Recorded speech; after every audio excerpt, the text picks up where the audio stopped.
Pips et bienvenue dans ce tout nouvel épisode de TechPaf. Et aujourd'hui je me rends à un événement autour de la mobilité urbaine à Paris notamment. On va rencontrer un peu les exposants, voir un peu ce qui se fait. Je vous y emmène, c'est parti.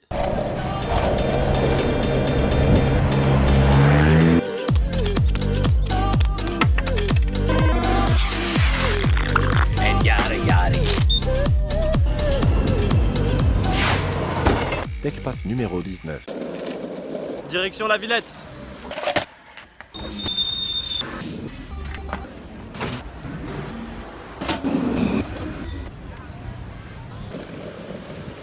C'est là où on va.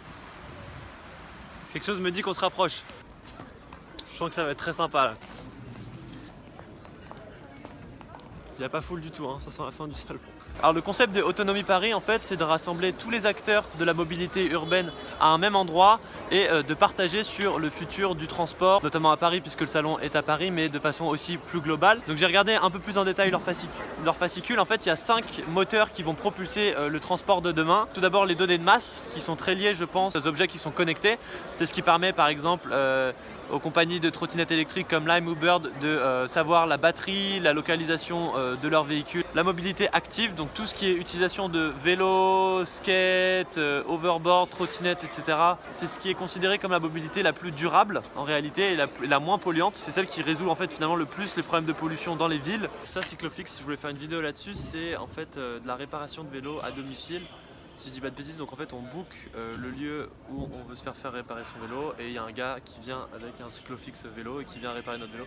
Un autre moteur c'est les véhicules électriques. Donc c'est pour ça qu'on voit beaucoup l'émergence de scooters électriques, de trottinettes électriques, de vélos électriques, tout ça c'est vraiment en plein cœur des dynamiques de la mobilité de demain. Mais il y a aussi tout ce qui est en libre service, c'est ce qu'on appelle la mobilité partagée. Je viens de discuter avec Ubico, très sympa. Le principe de Ubico c'est des voitures en libre service. Et auquel cas le véhicule ne nous appartient pas mais on paye pour son utilisation. Et le dernier point ce sont les véhicules autonomes, les voitures qui roulent automatiquement. Bon pour l'instant c'est quand même, on est encore au tout début de ça. Il y a pas mal de tests qui sont faits à Singapour et aux États-Unis notamment. Ça c'est le One Wheel, je vais l'essayer tout à l'heure. C'est parti. Et ouais, c'est vite de regarder tes pieds.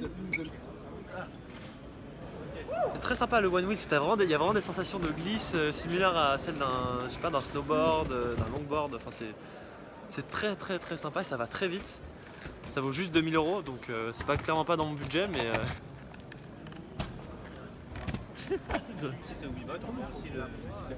Garrett, c'est les concurrents français d'une marque américaine qui s'appelle Super, qui est une boîte californienne qui a été très médiatisée. C'est la version française. Avec ce qu'on m'a expliqué, c'est que le guidon est ajustable, donc on peut le monter ou le descendre.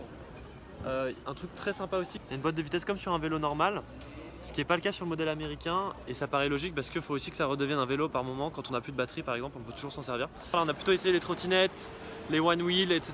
Et là on va plutôt essayer les grosses bêtes, les scooters.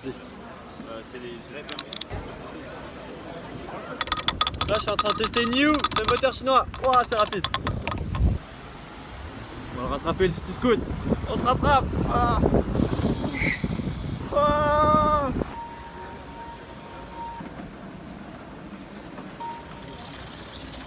Donc voilà, on arrive à la fin de ce salon. Je tiens à dire que Paris c'est une ville qui est super dynamique pour ça. Chose que je savais pas, c'est qu'on peut demander une subvention.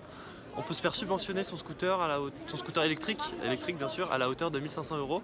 Il y en a d'autant plus besoin que c'est une ville qui est ancienne et qui n'est pas forcément adaptée pour des voitures. Les régulations ont un peu de mal à s'adapter, à savoir notamment pour le cas des trottinettes électriques, est-ce qu'elles ont le droit d'être sur les trottoirs? À mon avis, qui sont trop rapides sur les trottoirs et qui sont dans ce cas-là trop dangereux, donc ça devrait être réservé sur les pistes cyclables. Voilà, il y a plein de questions qui vont se poser, je pense, dans les années à venir, mais en tout cas, je suis très optimiste sur toutes ces dynamiques de mobilité partagée, que ce soit au niveau des voitures électriques ou pas, mais que ce soit au niveau des voitures et des scooters et des vélos. Moi je pense qu'on se dirige de plus en plus vers ce genre de tendance. En tout cas moi j'étais comme un gosse à ce salon, moi j'ai adoré, j'ai pu discuter avec plein de gens super sympas, j'ai pu avoir des sensations un peu sympas en essayant les différents produits.